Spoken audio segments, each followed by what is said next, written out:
وبركاته. وعليكم السلام ورحمة الله وبركاته. السلام عليكم ورحمة الله وبركاته.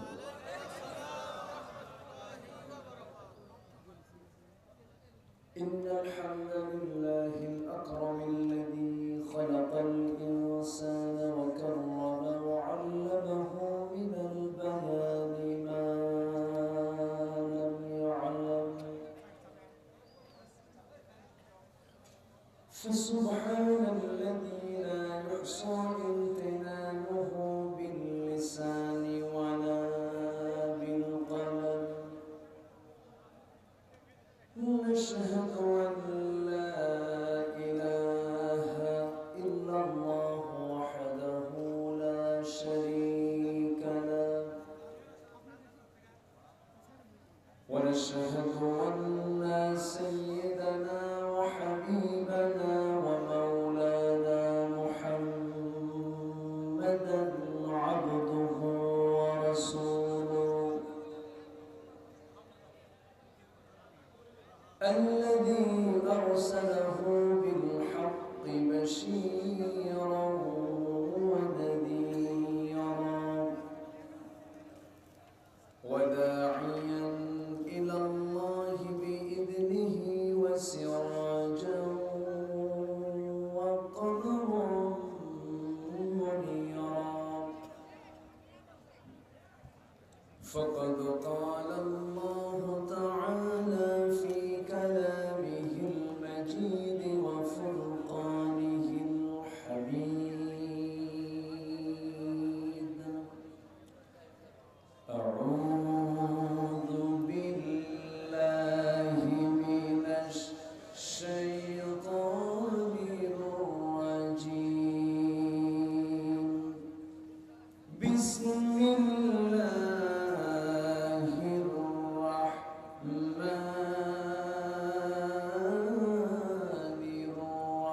الرحيم. ومن يطع الله والرسول فأولئك مع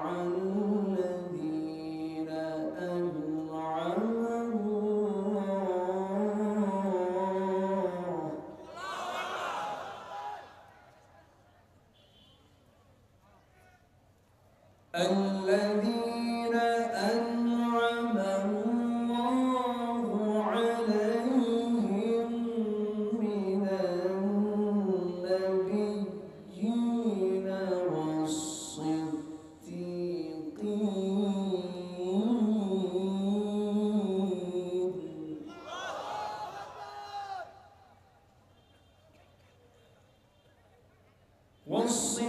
والصديقين والشهداء والصالحين وحسن أولئك رفيقا.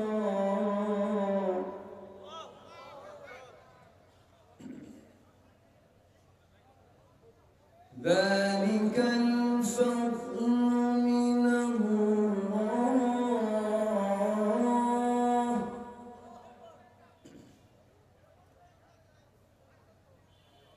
ذلك الفضل من الله وكفى بالله عليما.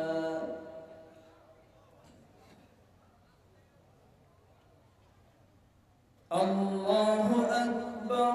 بسم الله الرحمن الرحيم.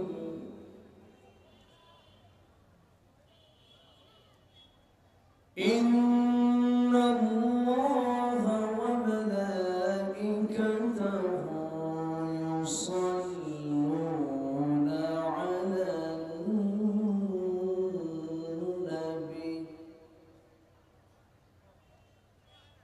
يا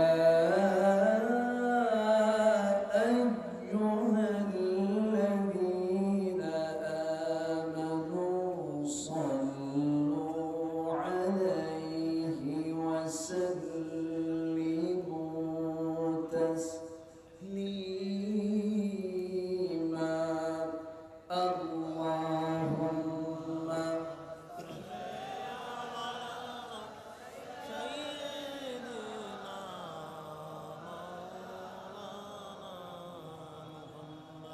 وعلى آل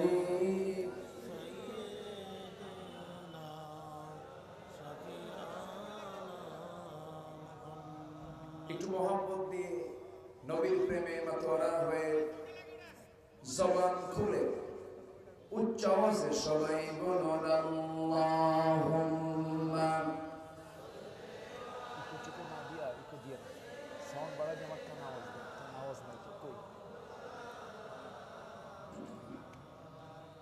وعلى آل سيدنا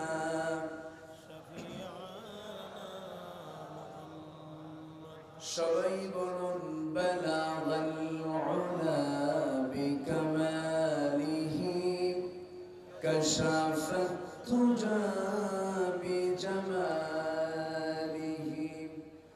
حسنت جميع خصاله سلوا مشرق حب محمد مطلع ديوانما مطلع خورشید سقاس سینه سوسن ما بلغ العلا بكماله كشف التجى بجماله حصلت جميع خصاله سلوا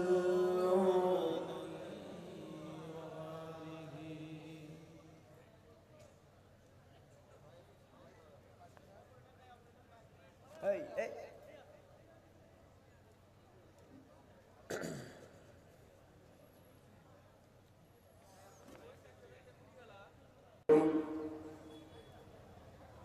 জাতির বিবেক সাংবাদিক বৃন্দ, সামনে উপস্থিত দূরে ও কাছের বিভিন্ন স্থান থেকে ছুটে আসা কালেমার ঝান্ডাবাহী তৌহিদের পতাকাবাহী আমার প্রাণ প্রিয় সম্মানিত দ্বীনি ভাইরা, আড়ালে বসে আছেন শ্রদ্ধেয়া সম্মানিত মা বোনেরা। আলোচনার সূচনায় আনুষ্ঠানিকতার মধ্য দিয়ে আমার পক্ষ থেকে আবারও দিল খোলা সালাম, আসসালামু আলাইকুম ওয়া রাহমাতুল্লাহি তাআলা ওয়া বারাকাতুহু। কোনো ইকো না দিয়ে স্ট্রেট যে আওয়াজ, সে আওয়াজটা আমার কানে দিয়ে দেবে, এত ভুম ভাঙ দরকার নেই। আমরা আল্লাহ তাআলার শুকর আদায় করি যে মহান আল্লাহ সুবহানাহু ওয়া তাআলা আমাকে আপনাকে সারাদিনের সকল কাজকর্মের ইতি টেনে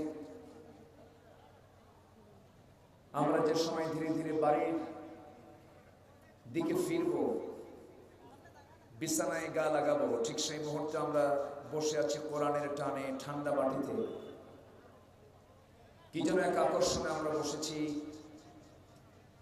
এমন একটি খোরাক নিতে এসেছি যে খোরাক দেহের কোনো খোরাক নয়, এসেছি আমরা মূলত রুহের খোরাক মেটাতে। ঠিক এমন একটি জায়গায় যিনি আমাকে আসার বসার তৌফিক দিলেন, সেই মহান জাল্লা শানুর দরবারে আমরা সবাই লাখ কোটি সুজুদ শুকর আদায় করি। মুহাব্বাতান জোরালো কণ্ঠে বলে উঠছি আলহামদুলিল্লাহ।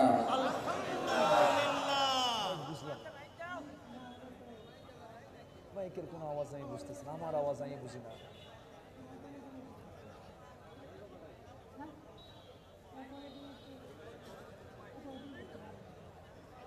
সবাই চিৎকার মেরে বলছে আলহামদুলিল্লাহ।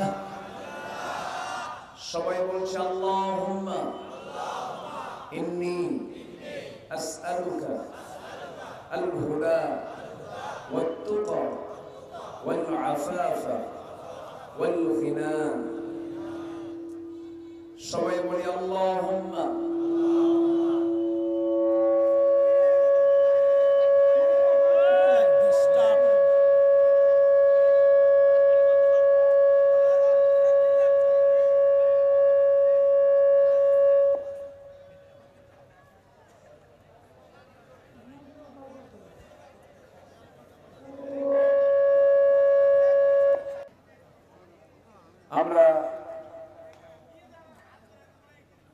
দরবারে শুকর আদায় করছি, বলছি আলহামদুলিল্লাহ। যা আছে রাখেন, এইভাবে রাখেন। কোন ভেজাল করে রাখেন কি নিজের কণ্ঠ নিজেই টের পাই না। আর এই বক্সের যুগ এসে আরো এটা পচায় ফেলছে। আরো আগে ওই যে হর্ন ছিল ওটাই ভালো, এগুলো তো গান বাজনার জন্য মূলত। সম্মানিত ভাইয়েরা, আমরা সেখান থেকে কথা বলতে চাই, শুনতে চাই যেখান থেকে আমি তেলাওয়াত দিয়ে শুরু করেছি। আমরা যে কিতাবকে নিয়ে বসে আছি, এই কিতাব পৃথিবীর কোনো মানুষের লেখা কোনো কিতাব নয়,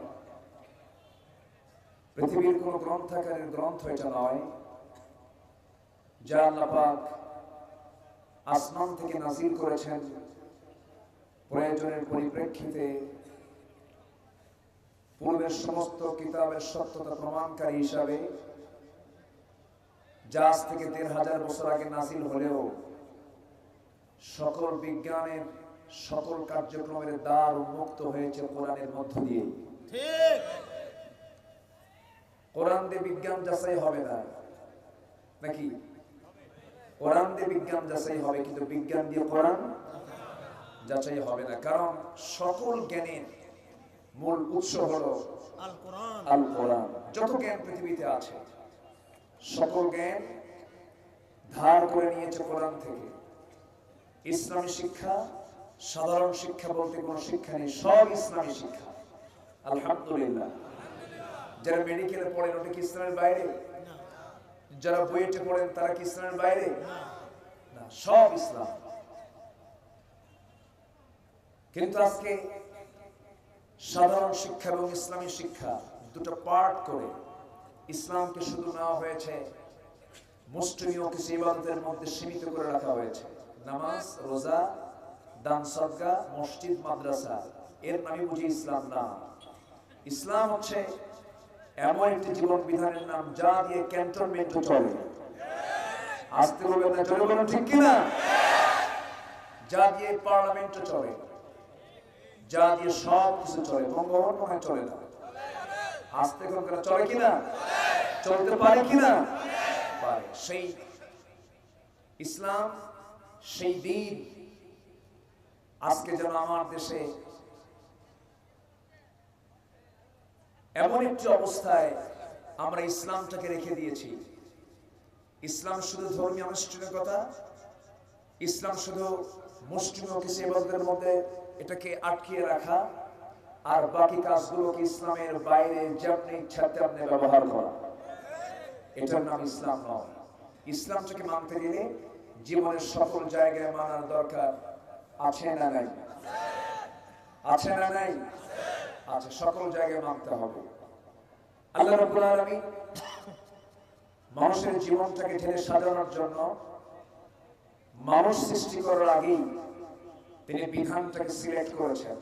পৃথিবীর প্রথম মানুষ আদম আলাইহিস সালাতু ওয়াস সালাম, তিনি পৃথিবীতে এসেছেন কিতাব ছাড়া না কিতাব সহ? কিতাব ছাড়া না কিতাব সহ? সকল পয়গম্বর ছিলেন কিতাবওয়ালা। কি ওয়ালা ছিলেন? কিতাবওয়ালা। আমরাও কিতাবওয়ালা নবীকে পেয়েছি, তিনি হচ্ছেন সাইয়্যিদুনা মুহাম্মদ সাল্লাল্লাহু আলাইহি ওয়াসাল্লাম। আমাদের কিতাবের নাম কি? আসতে বলুন, আমাদের কিতাবের নাম কি? কোরআন নাযিল করেছেন কে? আল্লাহ। হেফাজত করবেন কে? আল্লাহ। কোরআন কি জিন্দার জন্য না মুর্দার জন্য? কিন্তু কোরআন তেলাওয়াত হয় কখন আমার দেশে? কুলখানি মরার পরে। লিয়ুনযিরা মান কানা হাইয়া, কোরআন জিন্দা লোকের সতর্ক করার জন্য কোরআন নাযিল হয়েছে। কিন্তু আজকে আমরা এই কিতাবটাকে মুষ্টিমেয় কিছু কাজের জন্য সীমাবদ্ধ করে রেখে দিয়েছি। না, কোরআন হচ্ছে এমন একটি গ্রন্থের নাম যাকে বলা যায় আইন এবং প্রশাসনের এক চলন্ত বিশ্বকোষ। জোরে বলে সুবহানাল্লাহ। আরো জোরে বলে সুবহানাল্লাহ।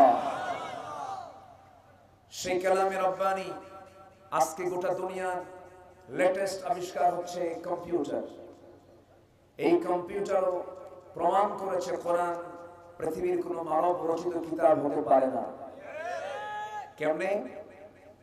কোরআনের একটা আয়াতের অংশ হলো আলাইহা 19। কোরআন হচ্ছে 19 সংখ্যার উপরে প্রতিষ্ঠিত। কি সংখ্যার উপরে? 19 সংখ্যার উপরে প্রতিষ্ঠিত কোরআন। অর্থাৎ ধরুন বিসমিল্লাহির রহমানির রহিম, এর মধ্যে 19টা অক্ষর আছে এবং শুরু হলো বা দিয়ে। বা হরফে জার কোরআনে কারীমের মধ্যে যতবার এসেছে এটাকে যোগ করে 19 দিয়ে ভাগ করবেন, মিলে যাবে।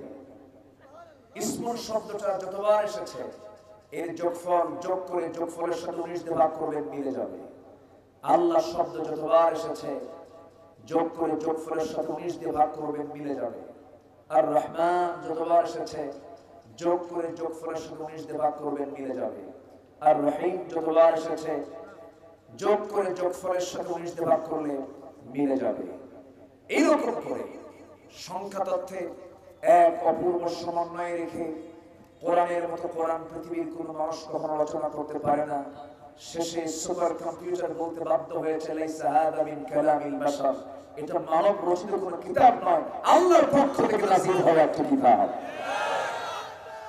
কিন্তু আমরা তো এটাকে পড়ি না, আমরা এটাকে রিসার্চ করি না। আল্লাহ বান্দাকে প্রশ্ন করছেন, আল্লাহ বান্দাকে বলছেন আফালা ইয়াতাদাব্বারুনাল কুরআন আম আলা কুলুবিন আকফালুহা। মানুষের কি হলো?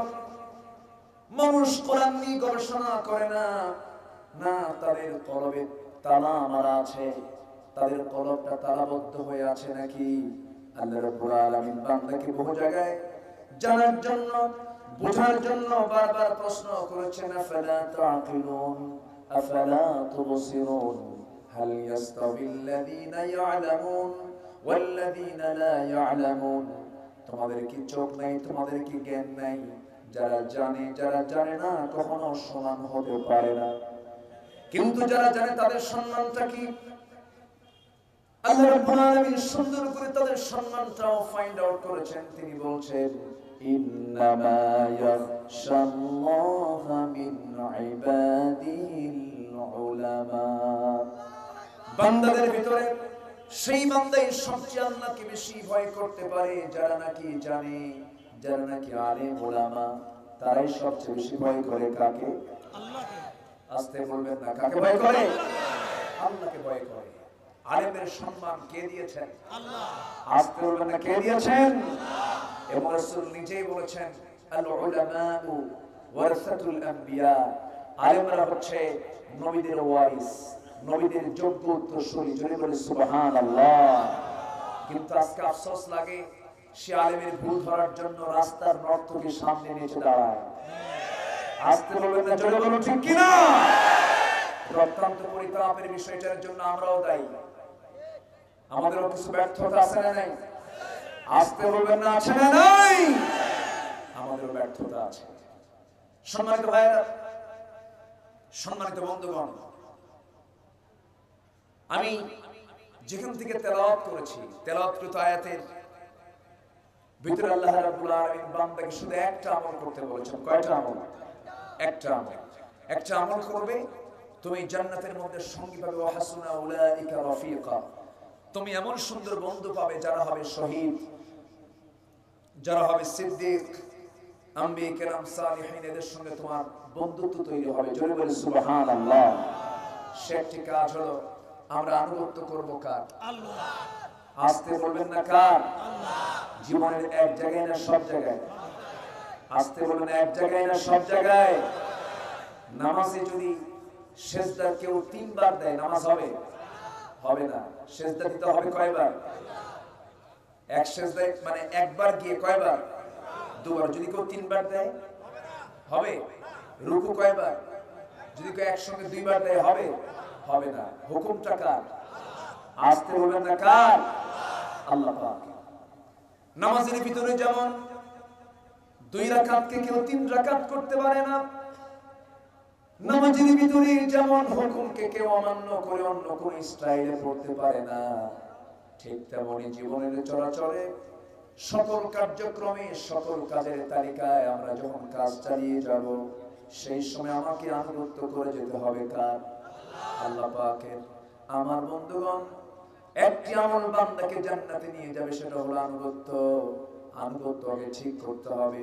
সে আনুগত্য করতে নিয়ে শিরকের ধারে যাওয়া যাবে না, কুফরের ধারে যাওয়া যাবে না, বেদাতের কাছে যাওয়া যাবে না। আল্লাহ বান্দাকে সুন্দর করে বলছেন, ওয়াল্লাযীনা আমানু ওয়া লাম ইয়ালবিসু ঈমানাহুম বিযুলমিন উলাইকা লাহুমুল আমনু ওয়া হুম মুহতাদুন।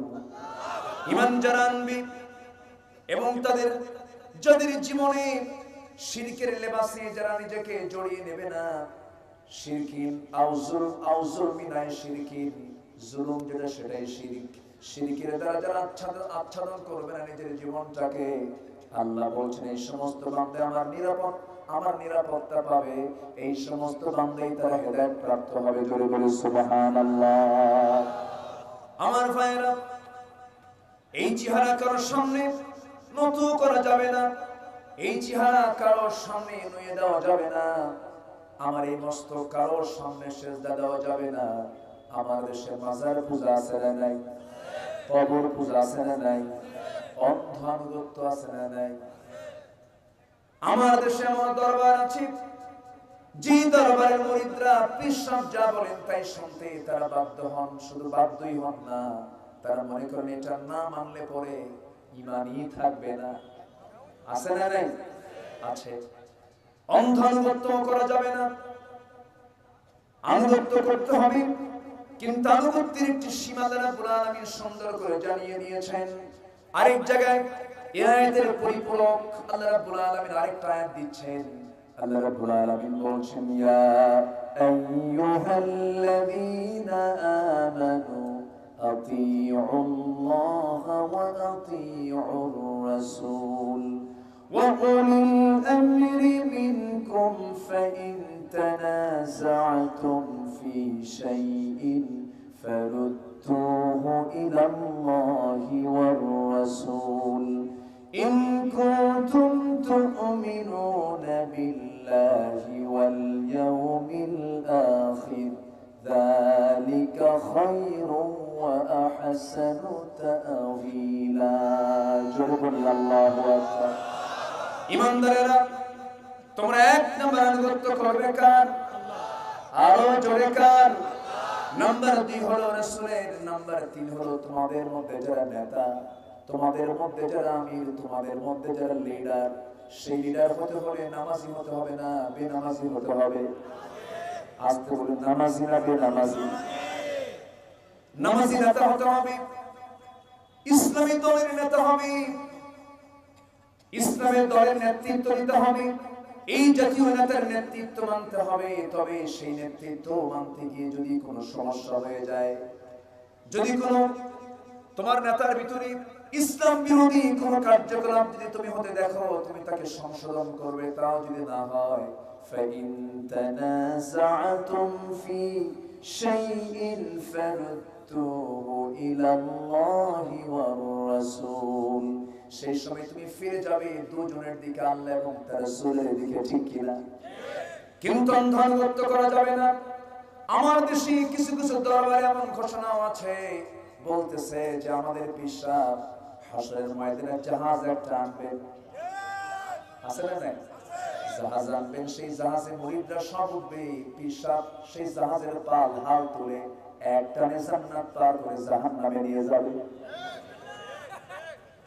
আমার ভাইরা, এমন কোন সিস্টেম নেই। যদি এমনই হতো, আমার নবীজির বাবাও জান্নাত পেতেন, আমার নবীর আপন চাচা আবু তালেবও জান্নাত পেতেন। আমার নবীর সামনে এক সাহাবী কাঁদলেন, সহিহ হাদিসে এসেছে, সেই সাহাবী কাঁদতে কাঁদতে রাসূলকে বলছেন, ইয়া রাসূলুল্লাহি, আমার বাবা তো দ্বীন পেলেন না, ইসলাম পেলেন না। আমার বাবার কোলে আমি কত সুন্দর করে লালিত পালিত হয়েছে, আমার বাবার কত কোলে উঠেছি, আমার বাবা মাকে কত আদর করেছেন, স্নেহ দিয়েছেন, ভালোবাসা দিয়েছেন, সেই বাবা আজকে জাহান্নামের বাসিন্দা। এই জন্য কান্দি হুজুর। রাসূল সঙ্গে সঙ্গে বলছেন, ও সাহাবী তুমি কেঁদো না, তোমার বাবার যে হাল আমার বাবারও সেই হাল। যদি এমনই হতো কোন ব্যক্তির মাধ্যম দিয়ে যদি জান্নাত পাওয়া যেত, ইব্রাহিম আলাইহিস সালাতু ওয়াস সালাম তার বাবা আসরকেও জান্নাতে নিতে পারতেন, নূহ আলাইহিস সালাতু ওয়াস সালাম তার ছেলে কেনানকে জান্নাতে নিতে পারতেন। এখান থেকে প্রমাণ হয়ে যায় কোন ব্যক্তিকে জান্নাত দিতে পারবে না। জান্নাত পেতে হলে শর্ত হলো থাকতে হবে আনুগত্য। কি থাকতে হবে? ঈমান থাকতে হবে, আনুগত্য থাকতে হবে। শুধু ভালোবাসা থাকলেও কিন্তু হবে না। ভালোবাসা এক জিনিস, আনুগত্য আরেক জিনিস। আসুন আমরা ধীরে ধীরে আলোচনার গভীরে চলে যাই। আল্লাহকে আবার ভালোবাসারও দরকার আছে না নাই বলেন? মান আহাব্বা লিল্লাহ, মান আহাব্বা লিল্লাহ ওয়া বাগাদা লিল্লাহ ওয়া আতা লিল্লাহ ওয়া মানা'a লিল্লাহ ফাকাদ ইসতাকমালা আল-ঈমান। কামা ক্বালা আলাইহিস সালাতু ওয়াস সালাম। আমি যদি কাউকে ভালোবাসি, আল্লাহর জন্য ভালোবাসবো। আমি যদি কারোর সঙ্গে শত্রুতাও করি, আল্লাহর জন্যই শত্রুতা করব। আমি যদি কাউকে কিছু দেই, দান করি, সেটা আল্লাহর জন্যই করব। আবার কাউকে আমি কিচ্ছু দেব না, দান করা বন্ধ করে দেব, তাও করব কার জন্য? আসতে বললেন না, কার জন্য?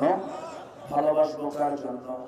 আজকে তো 12, কালকে 13, 14, 15 দিন, কি সুন্দর ভালোবাসা আছে না নেই? 14 ফেব্রুয়ারি আছে না, খুব বরকতের দিন আসতেছে না সব। সম্মানিত ভাইরা, 14 ফেব্রুয়ারি সামনে আসতেছে। অনেকে প্রস্তুতি নিচ্ছে, ফুল বিক্রির হিড়িক পড়ে যাবে সেদিন। এক একটা গোলাপ ফুল বিক্রি হবে 500 টাকা, 1000 টাকা, 2000 টাকা। কি বরকতের দিন, তাই না? সম্মানিত ভাইরা, এই যে নোংরামিগুলো আজকে আমরা দেখতে পাচ্ছি, এই নোংরামি শুধু ওয়াজ করে বন্ধ হবে না। এই নোংরামি বন্ধ করার জন্য অবশ্যই শক্ত হাতে দমনের দরকার আছে না নাই? আছে না নাই? কিন্তু আফসোস, আজকে জাতির মুখ বোবার মতো হয়ে গেছে, কেউ কথা বলে না। দোষ কিন্তু আমাদের সবার, দোষ যে আমাদের সবার নাই তাও কিন্তু না, দোষ এই জাতিরও আছে। আসতে বলবেন না, আছে না নাই? জাতি কথা বলে না তো। ১৭ কোটি মুসলমানের জবান থেকে যদি আজকে ওয়াকুলু কাওলান সাদীদা, হক কথা যদি বের হতো, সমস্ত তাগুত বঙ্গোপসাগর হাবুডুবু খেত মুসলমান। কিন্তু মুসলমান তো কথা বলে না। সম্মানিত ভাইরা, বাড়িতে চোর ঢোকে, বাড়িতে চোর ঢুকছে, চোর ঢুকেছে 10 জন, বাড়িওয়ালা কয়জন? একজন। যদি বাড়িওয়ালা টের পায় চোর ঢুকছে, শুধু বলবে ধর। এই ধরের ওয়েট আছে না নাই? আছে না নাই? শক্তি গায়ের যদিও চোরদের বেশি হবে সম্মিলিত হবে, কিন্তু সততার দিক থেকে, অধিকারের দিক থেকে বাড়িওয়ালার শক্তিটাই বেশি। আজকে যদি একটা হুঙ্কার ছোট্ট মুসলমান, কোন বাতিল টিকতে পারতো না। কিন্তু আমরা তো কথা বলি না, আমরা চুপ থাকি। চুপ থাকলে অবশ্যই আল্লাহর কাতারে তাকে মুনাফিকের পরিচয় নিয়ে আল্লাহর সামনে তার দাঁড়াতে হবে। যা বলবো আমরা সত্য কথা বলবো না মিথ্যা কথা বলবো? সত্য কথা না মিথ্যা কথা? এটা কার কথা? আল্লাহ রাব্বুল আলামিন ঈমানদারকে ডাক দিয়ে বলেছেন, শোনো ঈমানদার, তোমার 1 নাম্বার কাজ হলো আমাকে ভয় করা। এরপরে তোমার কাজ হলো, সূরা হাসরের শেষের দিকে আল্লাহ রাব্বুল আলামিন বলছেন, ইত্তাকুল্লাহা ওয়া কুলু কাওলান সাদীদা ইউসলিহ লাকুম আ'মালাকুম ওয়া ইয়াগফির লাকুম যুনুবাকুম ওয়া মান ইউতি'ইল্লাহা ওয়ার রাসূল ফাকাদ ফাযা ফাওজান আযীমা। আল্লাহু আকবার। ঈমানদারেরা, আমাকে তুমি ভয় করো, আর যা বলবে সোজা সাপটা কথা বলবে। এই 2টি কাজ যদি করতে পারো, আল্লাহ বলছেন তোমার জীবনে আমলনামার ভিতরে যে সমস্ত কিলটিগুলো, ভুলগুলো রয়ে গেছে, যে ভুলগুলো তুমি করে ফেলেছো, সমস্ত আমলগুলোর ভুলগুলো আমি আল্লাহ সংশোধন করে দেব। তোমার জীবনের সমস্ত গুনাহগুলোকে maaf করে দেব। আর ওমাইয়ুতিল্লাহ ওয়া রাসূলা, আর যারা আনুগত্য করবে কার? আসতে বলবেন না কার? এবং রাসূলের যারা আনুগত্য করবে ফাকাদ ফাজা ফাওজান আযীমা, সেই লোকটাই হবে মহা সাফল্যবান। জোরে বলি সুবহানাল্লাহ। আনুগত্য করব কার? আনুগত্য আল্লাহর করতে হবে। একমাত্র তার আনুগত্য ছাড়া কারো আনুগত্য করা যাবে না। নিঃশর্ত আনুগত্য, কোনো শর্ত দিয়ে আনুগত্য করা যাবে না। কারণ আমার আল্লাহ আমাকে দেওয়ার ক্ষেত্রে তার কি কোনো ব্যর্থতা আছে নাকি? তিনি আমাকে যা দিয়েছেন তার মধ্যে কোনো অপূর্ণতা আছে নাকি? অসম্পূর্ণতা আছে নাকি? নিজের চেহারার দিকে আমরা একটু তাকাই তো, নিজের দেহের দিকে একটু তাকায় দেখি, কি সুন্দর করে নিপুণ করে আমার আল্লাহ আমাকে সৃষ্টি করলেন, কত সুন্দর করে চেহারাটা বানিয়ে দিলেন, এত সুন্দর নাকটা দিলেন, এত সুন্দর চোখটা দিলেন, এত সুন্দর প্রশস্ত কপাল দিলেন। আমি মাঝে মাঝে চিন্তা করি, আল্লাহ যদি এই নাকটা যদি এত সুন্দর করে না দিতেন, দেখুন গোটা পৃথিবীর সবচেয়ে সুন্দর একটা মানুষকে সামনে দাঁড় করায় দেন, তার মুখ থেকে শুধু একটা অঙ্গ নাকটা আপনি সরায় ফেলেন, তার সৌন্দর্য থাকবে নাকি? থাকবে না। এত সুন্দর করে বানায় দিলেন কে? এই নাকটা যদি এই জায়গায় না দিয়া যদি আল্লাহ রাব্বুল আলামিন যদি বগলের তলে দিতেন, সুবিধা না অসুবিধা? শুধু কি অসুবিধা না, বড় অসুবিধা। শীতের দিন তো অসুবিধা আরো বেশি। এই যে সাইফুল ভাই কতগুলো কাপড় চোপড় পরছে, রাতের বেলা খেতে নিলে ঠান্ডার ভিতরে নাকটা বগলের তলে থাকলে বলে সব কাপড় চোপড় আগে খোলা রাখতো। এইদিকে ঠান্ডা, ওইদিকে নাকটা ওই জায়গায়, সব খাবারগুলো আগে নাকের সামনে প্লেস করে বলে রাখতো, নাক জায়েজ করে এটা খাওয়া যাবে কি যাবে না। কত সুবিধা হয়ে যায়, কত সুবিধা হয়ে যেত। আল্লাহ রাব্বুল আলামিন নাকটা কেমন জায়গায় সেট করেছেন, বান্দা যখন মুখে খাবারটা নিয়ে নেয় নাক সঙ্গে সঙ্গে জাস্টিফাই করে দেয়, এটা খাওয়া যাবে এটা খাওয়া যাবে না। সুবহানাল্লাহ বলা যাবে না? জোরে বলি সুবহানাল্লাহ। কি সুন্দর করে বানিয়েছেন আল্লাহ পাক আমাকে। আবার এই নাকের মধ্যে অক্সিজেন ঢোকে, নাকের ভিতরে অক্সিজেন কে দেন? আসতে বলবেন না, কে দেন? চোখ দিয়ে আমরা দেখি, এই চোখে নাকে কত ধুলাবালি ঢোকে। এই যে আসতে নিয়ে এখানে কিন্তু ধুলা উঠতেছে না? ধুলা কিন্তু এখানেও আছে, এখন একটু ধুলা কমছে। কিছুক্ষণ আগে তো মানুষ আসার উপরে ছিল, এত ধুলা। এই যে ধুলা ওড়ে, এই ধুলাগুলো চোখে ঢোকে না? চোখে ঢোকে। নাকে ঢোকে না? নাকে ঢোকে। এই পৃথিবীর ধুলায় মলিন জমিনে কত ধুলা, কত বালি, কত এত কিছু আমাদের নাকে চোখে ঢুকলো, সবগুলো যদি জমা থাকতো মানুষ কি বাস্তব? এই চোখের মতো একটা গুরুত্বপূর্ণ অঙ্গ, এই চোখের ভিতরে যখনই ধুলা ঢোকে সঙ্গে সঙ্গে চোখের ভিতরে পানি রেখে দিয়েছেন কে? অটোমেটিক্যালি পানি বের হয়ে আসে। চোখের মধ্যে ধুলা ঢুকলো, ভিতর থেকে আপনি পানি বের হয়ে আসলো সুন্দর করে। সেই ধুলাটা না বের হওয়া পর্যন্ত পানি বের হতেই থাকে, পানি বের হতেই থাকে। সুন্দর করে পানি বের করে দিয়া চোখটাকে সুন্দর করে ফ্রেশ রাখার জন্য ধুলাগুলো বের করে দেন আল্লাহ রাব্বুল আলামিন, চোখটা ফ্রেশ রেখে দিলেন। আবার নাকের ভিতরে ধুলাবালি ঢোকে, সেই নাকের ভিতরে ধুলাবালি ঢুকে যদি জমে যেত, মানুষ তো মারা যেত। সেই ধুলাগুলোকে বের করার জন্য, ময়লাগুলোকে পরিষ্কার করার জন্য বান্দার ভিতরে হাঁচি কে দিয়েছেন? হাঁচি হয় না? সবার হয় না হাঁচি? হাঁচি কেমন করে হাঁচি মারে? কামসাই থামে না। এটা তো বানায় দিচ্ছেন হাঁচো, কিন্তু আসল হাঁচি তো কেউ দিতে পারবেন না যদি হাঁচি না আসে। ঠিক কি না? এই হাঁচিটা কে দেন? 10 সেকেন্ড আগেও জানে না বান্দার হাঁচি কখন হবে। এই হাঁচিটা কেন দেওয়া হলো? মেডিকেল সায়েন্স গবেষণা করেছি। রাসূল কেন বললেন ইন্নাল্লাহা ইউহিব্বুল উতাস ওয়া ইয়াকরাহুত তাফাউল? আল্লাহ হাঁচিকে ভালোবাসেন, হাইকে ভালোবাসেন না। হাঁচিকে আল্লাহ রাব্বুল আলামিন খুব পছন্দ করেন। সেজন্য রাসূল দোয়া শিখিয়ে দিয়েছেন, যখন কোন বান্দা হাঁচি মারবে সঙ্গে সঙ্গে বলবে কি? জোরে বলুন, আরো জোরে বলুন। আবার যখন শুনল কেউ এই আলহামদুলিল্লাহ সঙ্গে সঙ্গে সে কি বলবে? ইয়ারহামুকাল্লাহ। আবার ইয়ারহামুকাল্লাহ যখন ওই বান্দা শুনবে তখন কি বলবে? ইয়াহদিকুমুল্লাহ। দেখেন কত সুন্দর দোয়া, কত রাসূল শিখিয়ে দিয়েছেন। এই যে বান্দা হাঁচি মারে, মেডিকেল সায়েন্স গবেষণা করেছে, এই হাঁচি মারার সঙ্গে সঙ্গে ওই বান্দার যে হাঁচির গতি হয়, এই হাঁচির গতি হলো ঘন্টায় 160 মাইল। 160 মাইল গতি মনে খুব একটা বেশি হয়নি। আলহামদুলিল্লাহ তো আসতে পারেন কেন? জোরে বলি আলহামদুলিল্লাহ। হাঁচির গতি হলো প্রতি ঘন্টায় 160 মাইল গতিতে হাঁচি মারে বান্দা। এই গতি যদি কমে যেত, কম হতো, কম হাঁচি দিয়ে, কম গতি সম্পন্ন হাঁচি দিয়ে আসে জীবাণুগুলো বের হতো না। এত জোরে হাঁচি আসে। সে হাঁচির মধ্য দিয়ে কি হয়, এই মাথার ভিতরে সূক্ষ্ম সূক্ষ্ম নার্ভ আছে, সূক্ষ্ম সূক্ষ্ম রগ আছে। এই রগগুলো মাঝে মাঝে নিষ্ক্রিয় হয়ে যায়, মাঝে মাঝে কার্যকারিতা নষ্ট হওয়ার উপক্রম হয়ে যায়, এবং নাকের ভিতরে দিয়া অসংখ্য জীবাণু ভিতরে ঢুকে গিয়ে বাসা বাঁধে।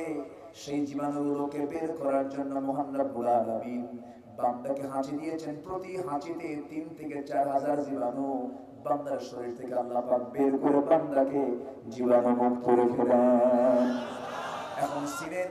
এখন চীনের 150 কোটি মানুষের নাকে কি লাগানো? কি লাগানো? কি ভাইরাস, করোনা। সব মাস্ক লাগিয়েছে কেন? এই নাক দিয়ে সমস্ত জীবাণুগুলো ঢুকে যায়। আল্লাহ দিলেন হাঁচি, বান্দা আমি তোকে হাঁচিটা দিলাম, আলহামদুলিল্লাহ বলবি। হঠাৎ করে যদি হাইটা উঠে যায়, হাইটা আপনি ওঠে, হাই যখন ওঠে কেউ কি আটকাতে পারে নাকি? হঠাৎ করে কিন্তু হাই হঠাৎ করে আসে। হাইটা যখন আসবে সেই সময় তো কোনো কিছু করার উপায় নেই। সেই সময় দোয়া শিখিয়ে দিয়েছেন, লা হাওলা ওয়ালা কুওয়াতা ইল্লা বিল্লাহ। মানে আল্লাহ এই যে একটা হাই উঠলো আমার ভিতরে, যেন কোনো জীবাণু যেন ভিতরে বাসা না বাঁধতে পারে। আমরা আশ্রয় চাইবো কার কাছে? আজকে চীনের সকল নাগরিকের দায়িত্ব হলো লা হাওলা ওয়ালা কুওয়াতা ইল্লা বিল্লাহ, লা ইলাহা ইল্লা আনতা সুবহানাকা ইন্নী কুনতু মিনাজ জালিমিন। এই দোয়াগুলো পড়া, কিন্তু তা না পড়ে তারা বরঞ্চ কি করেছে, উইঘুরের 20 লক্ষ মুসলমানকে রোজা অবস্থায় তাদেরকে দুপুরবেলা জোর করে ভাত খাওয়াইছে, রোজা ভাঙিয়ে দিয়েছে।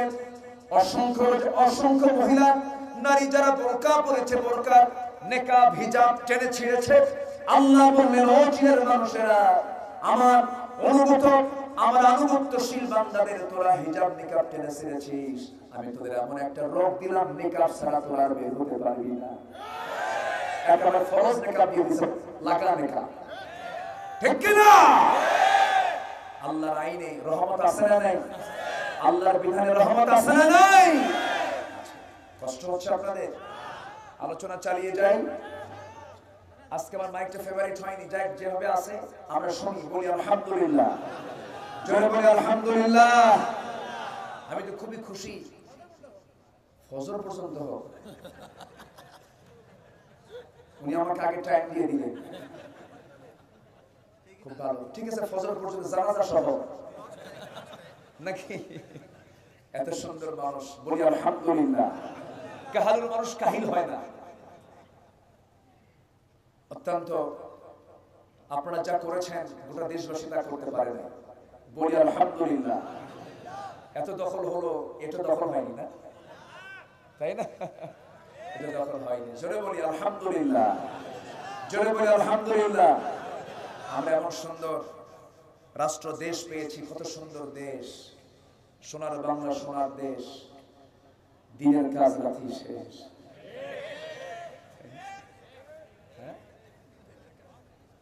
সম্মানিত ভাইয়েরা, আল্লাহ সব মাফ করবেন, জুলুম মাফ করবেন, ঠিক কিনা? আল্লাহ সব মাফ করবেন, বড় বড় কবিরা গুনাহগুলো মাফ করবেন। কি কি বড় বড় কবিরা আমরা শুনে নেই, শুনবো?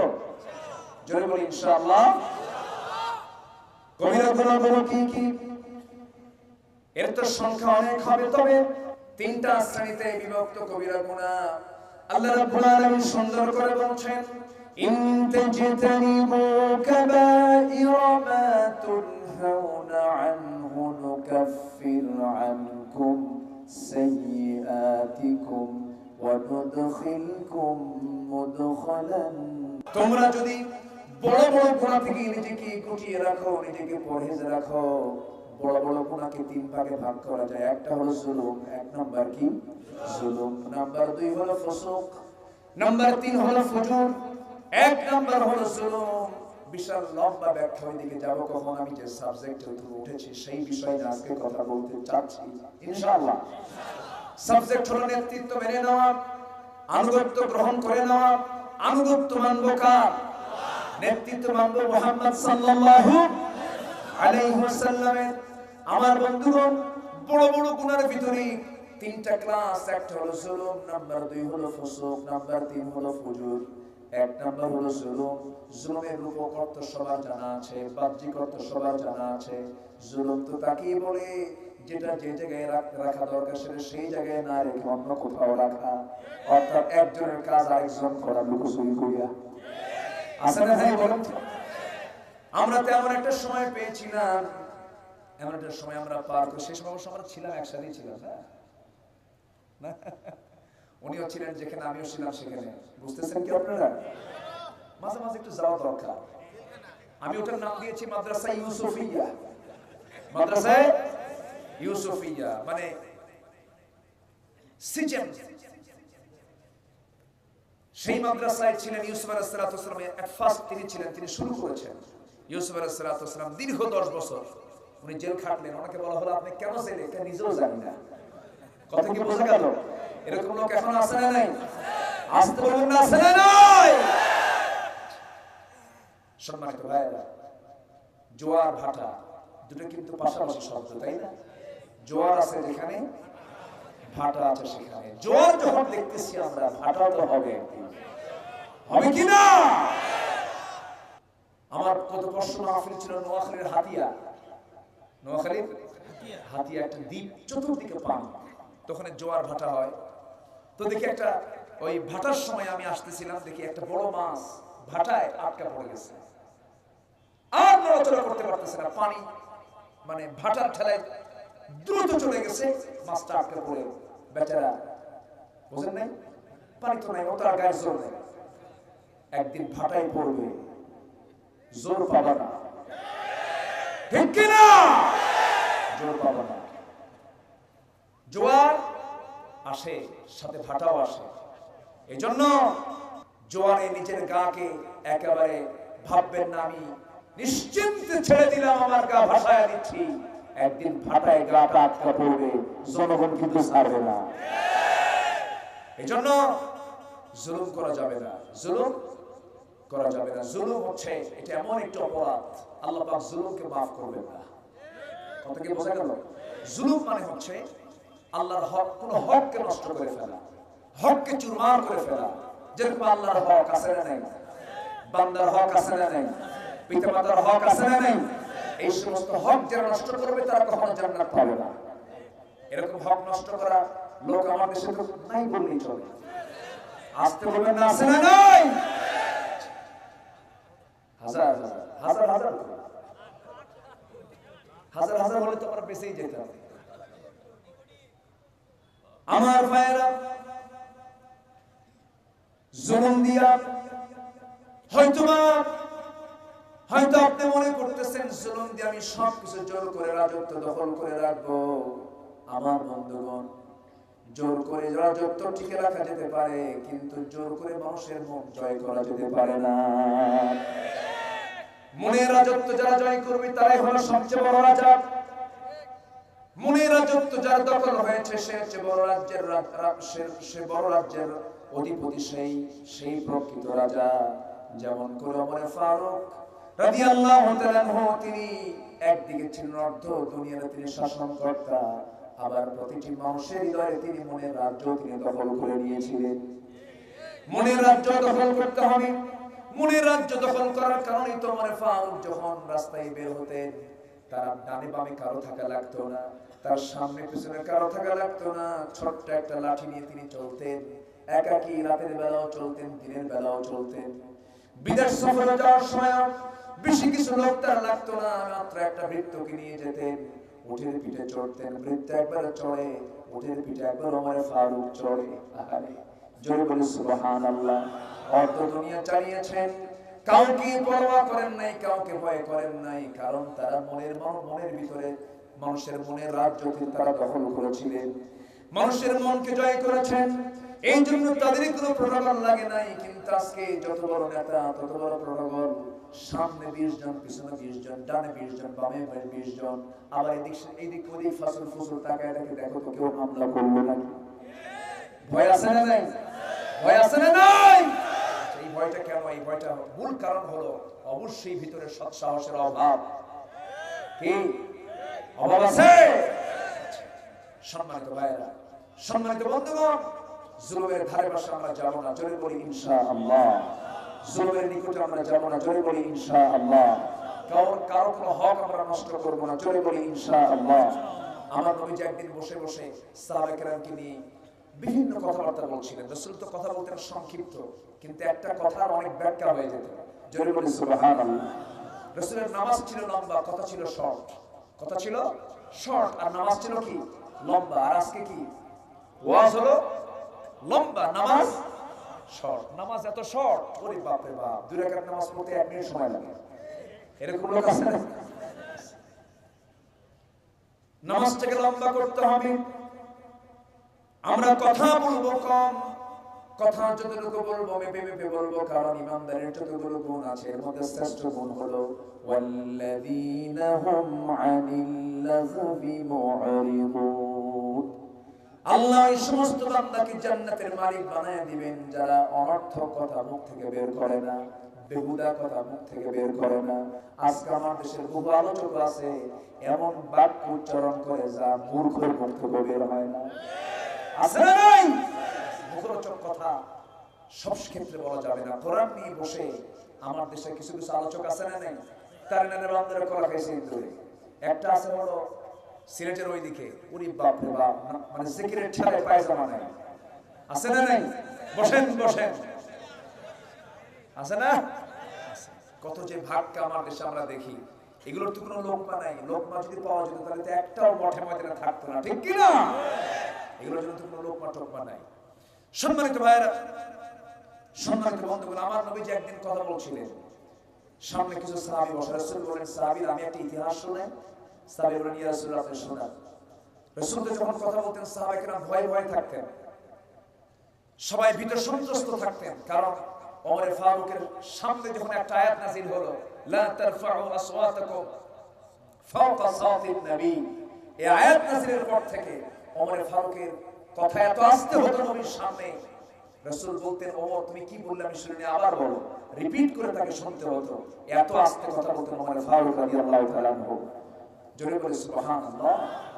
রাসূল যখন বয়ান করতেন সাহাবীদের ভিতরে কোনো নড়াচড়া থাকতো না, একটা ভাব গম্ভীর পরিবেশ তৈরি হতো, কান্নার পরিবেশ তৈরি হতো। রাসূল যে ওয়াজগুলো করতেন হাসতো বেশি না কাঁদতো বেশি? কাঁদার পরিমাণটা বেশি হতো।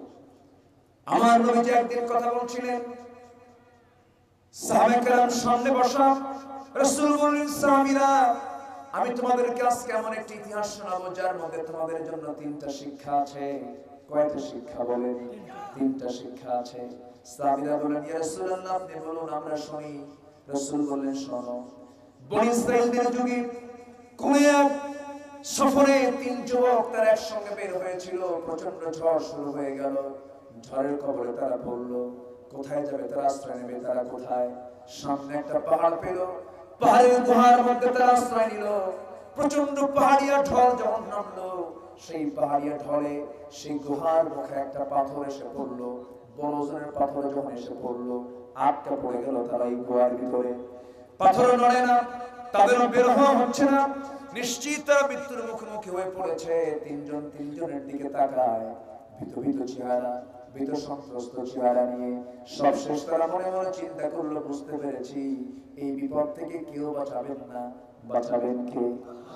আসতে বলবেন না, বাঁচাবেন কে?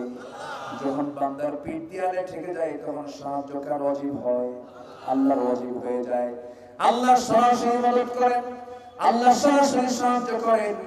ওই বান্দা 3 জন আল্লাহর দরবারে কান্নাকাটি করতেছে। এক বান্দা বলছে, আল্লাহ তাআলা জীবনে তেমন কোনো ভালো কাজ করতে পারি নাই, তবে আমি একটা কাজ আমি ভালো করার চেষ্টা করেছিলাম।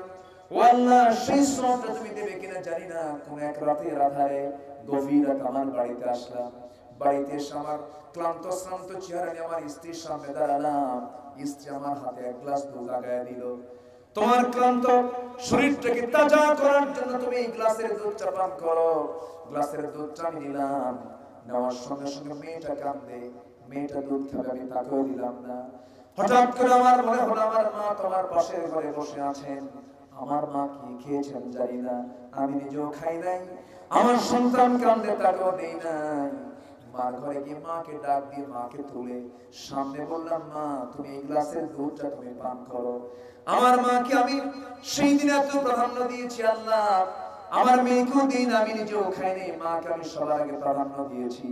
এটিকে তোমার দরবারে যদি কবুল করে নেওয়া হয়, তুমি যদি মঞ্জুর করে নাও, মেহেরবানি করে এই বিশাল বড় বিপদ থেকে, এই বিশাল বড় মুসিবত থেকে আমাদেরকে তুমি আল্লাহ বাঁচায় দাও। হাদিস এসেছে ওই পাহাড়ের মুখ থেকে পাথরটা একটু সরে গেল। একটু আস্তে বলে সুবহানাল্লাহ। এটা কিন্তু বুখারী শরীফের হাদিস। কোন শরীফ? বুখারী শরীফের হাদিস। আমার নবীজি বলেন, সাহাবীরা শোনো। এরপর কি হলো? আরেক যুবক বলতেছে, আল্লাহ তাআলা জীবনে তেমন কোন আমল করতে পারি নাই, তবে আমার জীবনের শ্রেষ্ঠ আমল আমার কাছে মনে হচ্ছে সে আমলটাই। কোন এক লোক আমার নিয়ন্ত্রণে সে কাজের জন্য সকালে নিয়োগ দিয়েছিলাম। একদিনের জন্য সে কাজ করেছিল, আমি তাকে পেমেন্টটা দিতে পারি নাই। তার সময়ের ন্যায্য পাওনা সেই দিন আমি দিতে না পেরে পরের দিন দেব, কিন্তু সেই লোকটা হেরে গেল আমার কাছ থেকে, আমি তাকে খুঁজে পেলাম না। আমি তার টাকা দিয়া একটা ছাগি ক্রয় করি, সেই ছাগি থেকে আরো ছাগির জন্ম হয়, সামনের পার হয়ে গেল। এরপরে অনেকদিন পর সেই লোকটা যখন আমার সামনে আসলো, আমি তাকে সেই শ্রমিকের সেই পাওনাটা শুধু না দিয়ে আমি করলাম কি, পুরা ছাগল পাল আমি তার হাতে দিয়ে দিয়েছি। আল্লাহ তোমার কাছে যদি এই কাজটা পছন্দের হয়, এই বিপদ থেকে তুমি আল্লাহ আমাদেরকে বাঁচায় দাও। সঙ্গে সঙ্গে পাহাড়ের মুখ থেকে আরেকটু সেই পাথরটা সরে গেল, কিন্তু বের হওয়ার মতো হলো না। আরেকজন যুবক দোয়া করে, আল্লাহ জীবনে তেমন কোনো ভালো কাজ করতে পারে নাই, তবে একটা কাজ ভালো করেছি।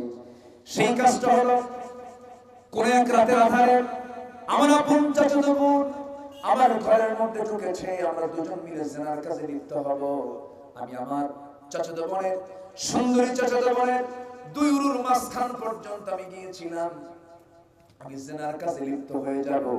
সেই মুহূর্তে আমার ওই বোনটা আমার দিকে তাকিয়ে বলছে, ও আমার চাচাতো ভাই, যদি এই জায়গায় পৃথিবীর কোনো মানুষ আমাদেরকে দেখতে পাচ্ছে না, কিন্তু আমাদেরকে দেখার জন্য তো একজন আছেন, তিনি কে? আল্লাহ। ও আমার চাচাতো ভাই, তুমি একটু আল্লাহকে ভয় করো তো, দেখো তো আমরা এই কাজ থেকে নিজেকে গুটিয়ে রাখতে পারি কিনা। ওই বান্দা বলতেছে, আল্লাহ ওই চাচাতো বোন আমাকে যখন সতর্ক করে দিল, সতর্ক করার সঙ্গে সঙ্গে চোখ বন্ধ করে সেই জায়গা থেকে উঠে দাঁড়িয়েছি। ও আল্লাহ, তুমি তো সাক্ষী, আমি সেই জিনার কাজে যাই নাই।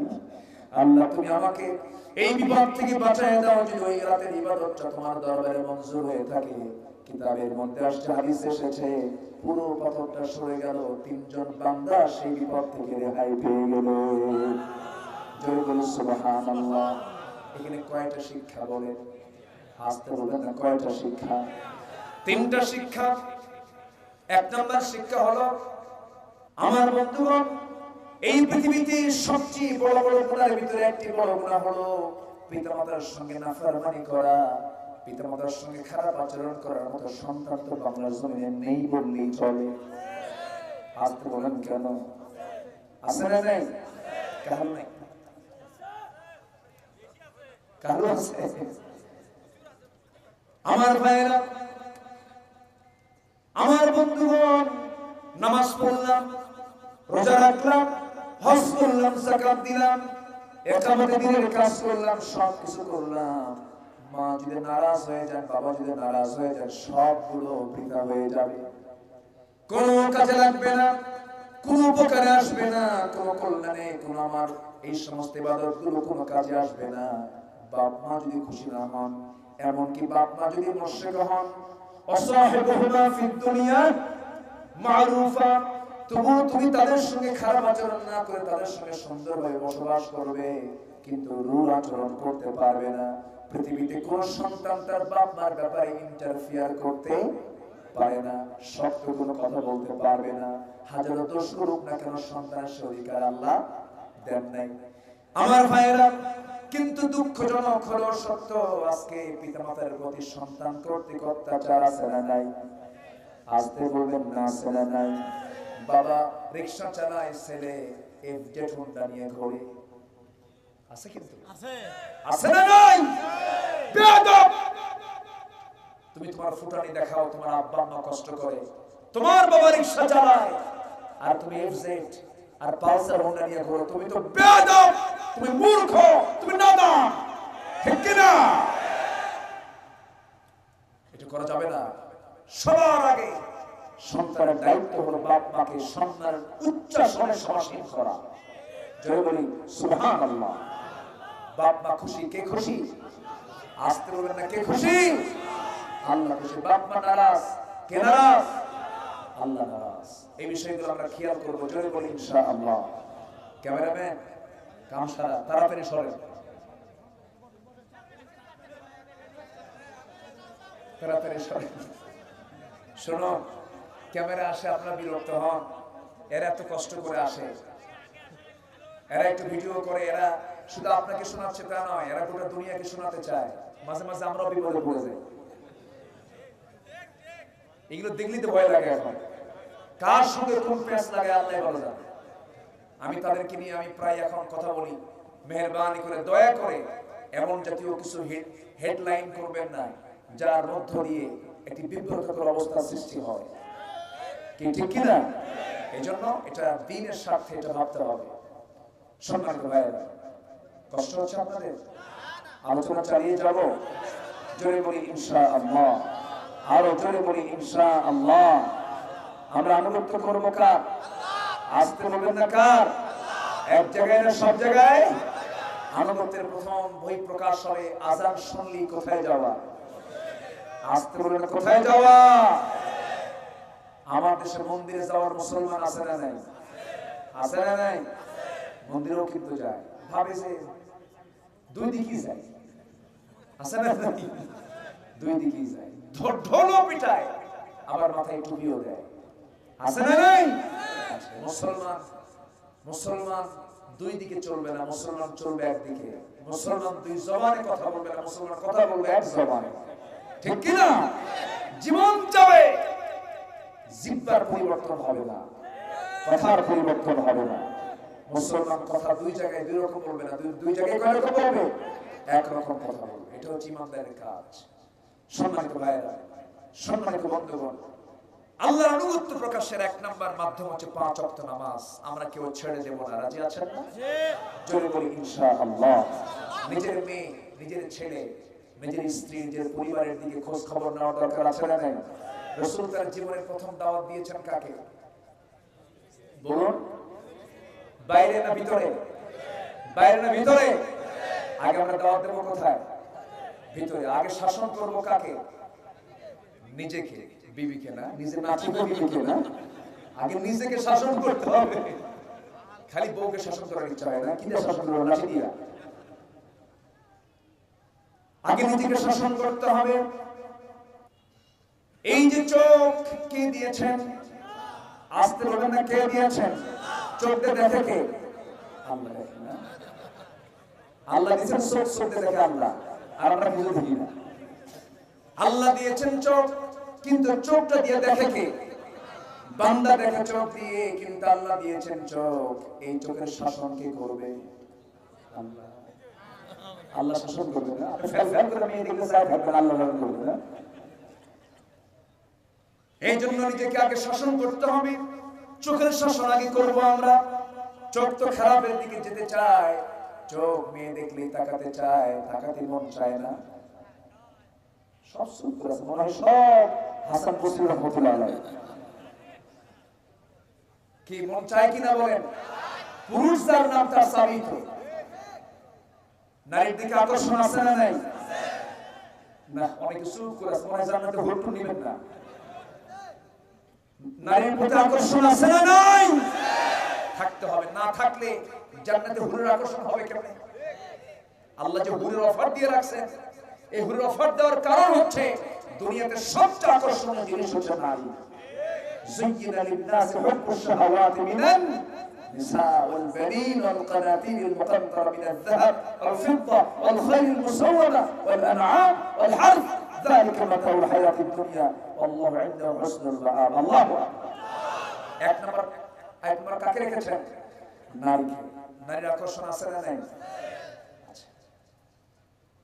নারীর আকর্ষণ এত মারাত্মক এই পৃথিবীর যে প্রথম মার্ডারটা হলো হাবিলকে কাবিল যে মার্ডার করেছিল কাকে পাওয়ার জন্য বলেন কাকে পাওয়ার জন্য এই যে সেকেন্ড ওয়ার দ্বিতীয় বিশ্বযুদ্ধ হলো হিটলার একদিনে সমস্ত ইহুদিদেরকে গ্যাস চেম্বারে তুলে 60 লক্ষ ইহুদিকে যে মারলো অনেকগুলো কারণ ছিল এর মধ্যে অন্যতম কারণ হলো নারীর জন্য সে মেরেছে কারণ একটা ইহুদি মেয়ের সঙ্গে সে প্রেম করছিল ফাঁকি দিয়ে চলে গেছে 14 ফেব্রুয়ারি কি কথা কি বোঝা যায় ফাঁকি দিয়ে চলে গেছে এই সমস্ত ভালোবাসাই তো ফাঁকি হয় এই সমস্ত ভালোবাসা কখনো স্থায়ী হয় না কিন্তু এই যে বুড়া চাচা বসে আছেন এদের ভালোবাসা হলো পাকা ভালোবাসা জোরে বলি সুবহানাল্লাহ পাকা দাড়ি পাকা ভালোবাসা ঠিক আছে না আপনার ভালোবাসা ঠিক আছে তো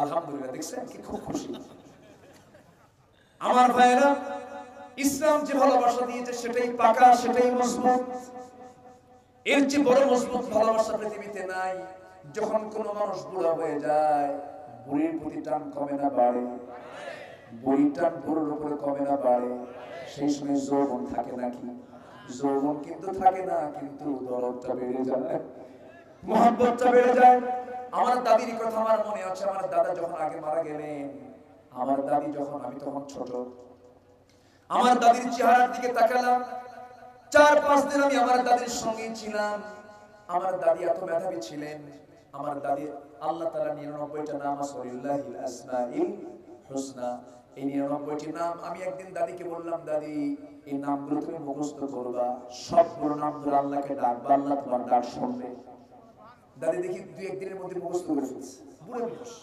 মুখস্থ করে ফেলছে সে আমার দাদিমা দাদা মারা গেলেন দাদির চেহারার দিকে তাকালে মনে হয় শিশুর মতো কাঁদে দাদিকে বললাম দাদি তুমি কাঁদো কেন তোমার তো দাদা বুড়া হয়ে গেছে আমরাই তো তোমার দাদা আমরাই তো তোমার কাছের মানুষ তোমার ছেলে মেয়ে আছে সব কিছু আছে বলতেছো আমার নাতি রে বুড়ার প্রতি যে বুড়ির কি টান বুড়া হয় এরপরে বুঝবি বুড়ির টানটা কেমন লাগে আমার ভাইয়েরা বুড়ি চলে গেছে মেয়ের বাড়িতে বুড়া আছে বাড়িতে 2 দিন চলে গেছে মেয়েকে দেখার জন্য বুড়ার ঘুম হয় না বুড়া বারবার ডাকে বুড়ি তাড়াতাড়ি আয় আমার ঘুমটা হচ্ছে না রে যৌবন নাই দেহের কোনো টান নাই দেহের কোনো আকর্ষণ নাই কিন্তু দিলের মধ্যে মহব্বতটা বাড়ায় দিয়েছেন কে আল্লাহ আস্তে বলবেন না কে এটাই হলো আসল ভালোবাসা এটা কি ভালোবাসা আসল ভালোবাসা কিন্তু নকল ভালোবাসা হলো পরশুদিন যে দিনটা আসতেছে এই দিনগুলোর ভালোবাসা হলো নকল ভালোবাসা ভালোবাসা হলো মূলত 4 প্রকার কয় প্রকার বলে 4 প্রকার ভালোবাসা 1 নাম্বার ভালোবাসা আমরা কাকে ভালোবাসবো আজকে বলবেন না কাকে ভালোবাসবো এই 4 প্রকার ভালোবাসার ভিতরে 14 ফেব্রুয়ারি নাই এগুলো নোংরা এগুলো বেহায়াপনা এগুলো অশ্লীলতা এগুলোর ধারে পাশে যাওয়া যাবে না আমি তো আশঙ্কায় থাকি প্রত্যেক বছর যে 14 ফেব্রুয়ারি কত নারী তার শরীর নষ্ট হয়ে যাবে কত পুরুষের যৌবন নষ্ট করে ফেলবে কত চরিত্র ধ্বংস হয়ে যাবে 14 ফেব্রুয়ারিকে কেন্দ্র করে উচিত ছিল ওয়াজ মাহফিল না বন্ধ করে 14 ফেব্রুয়ারি বন্ধ করা ঠিক কি না এটা বন্ধ করা দরকার ছিল 1 এপ্রিল বন্ধ করে দেওয়া 31st নাইট বন্ধ করে দেওয়া 31st নাইট যদি না আসতো তাহলে রাসেল বাঁধনের ঘৃণ্য ইতিহাস তৈরি হতো না ঠিক কি না 31st নাইটে কত নারী স্মৃতিহানি হয় কত নারী বেইজ্জত হয়ে যায় এরপরে এই পর্দার পরিবেশ না থাকার কারণে আজ ইউনিভার্সিটি ক্যাম্পাস পর্যন্ত নাপাক হয়ে যাচ্ছে ঠিক কি না ঢাকা ইউনিভার্সিটিতে একটা মেয়ে ধর্ষিতা হলো জানেন না ধর্ষিতা হলো ধর্ষণের 3-4 দিন পর ধর্ষক খুঁজে পাইছে মজনু বিশাল দেহের অধিকারী তাই না মজনু মানে তো পাগল মজনু মানে কি আমার ভাইরা আজকে পর্দার পরিবেশ থাকতো 14ই ফেব্রুয়ারি আসতো না, পর্দার পরিবেশ যদি আজকে থাকতো জাহাঙ্গীরনগর ইউনিভার্সিটিতে ধর্ষণের সেঞ্চুরি রেকর্ড আসতো না। আসতো না কেন? আজকে শিক্ষাঙ্গনগুলোর রেকর্ডগুলো দেখেন। মানিক নামের ছেলেটা জঘন্য, সে সেঞ্চুরি করে মিষ্টি বিতরণ করলো। এইদিকে ঢাকা ইউনিভার্সিটিতে ধর্ষণ করলো যারা, আল্লাহ জানে এর মধ্যে কোন নাটক আছে, আল্লাহ জানে। সম্মানিত ভাইয়েরা, এগুলো করে সমাজ থেকে কখনো জেনারেল বিচার বন্ধ করা যাবে না। জেনারেল বিচার বন্ধ করতে হলে আমাদের নারীদের অধিকারকে প্রতিষ্ঠার জন্য আন্দোলন করতে হবে। আমাদের বিরুদ্ধে তোকমা লাগাচ্ছে আমরা নাকি নারীদের সম্মান হানি করার নাকি বক্তব্য দিই, আমরা কি নারীদের বিরুদ্ধে নাকি আমরা কথা বলি? আমরা বলি তোমরা নারী, তোমরা ঢাকো, ঢেকে থাকো, আর ওরা চায় মেয়েরা উলঙ্গ হয়ে ঘুরুক, এটা নাকি তাদের অধিকার। আমরা জীবন দিয়ে হলেও মাদের ইজ্জত নিয়ে আমরা খেলতে দেব না। সবাই কি রাজি আছেন? রাজি আছেন কারা কারা? হাত তুলে দেখান মুসলমান।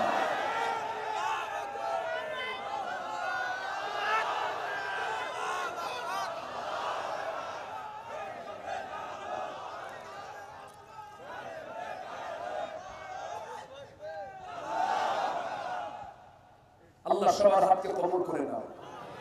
জোরে বলি আমিন, আরো জোরে আমিন, আরো জোরে আমিন। আমরা কাকে ভালোবাসবো? অনেকে চুপ করে মনে হয় লাইলিকে। কাকে ভালোবাসবো? লাইলি থাকবে না, লাইলি হেরে যাবে। লাইলি, সুইটি, বিউটি, নার্গিস সব শেষ, কেউ থাকবে না। আমার থাকবেন কে? আজকে কে থাকবেন? আল্লাহ আমার রব, আল্লাহ আমার রব, এই রবি আমার সব। আল্লাহ আমার রব, এই রবি আমার সব। দমে দমে তনু মনে তারি অনুভব। আল্লাহ আমার রব, এই রবি আমার সব। তোমার মদদ পেলে আমি আর না কিছু, তোমার প্রেমের আমল আমি কি দিয়ে নে ভাই। যার হয়েছ তুমি তার নিজে পরাভব, নিজে পরাভব। আল্লাহ আমার রব, এই রবি আমার সব। আল কোরআনের পথ, এই পথই আসল পথ। আল্লাহ কবুল করুন। জোরে বলি আমিন। আল্লাহই তো আমার সব। অক্সিজেন যদি না দিতেন 3 মিনিট আমরা বাঁচতাম? নাকের মধ্যে সর্বক্ষণ 24 ঘন্টা অক্সিজেন কে দিয়ে রাখছেন? কোন বিল আছে?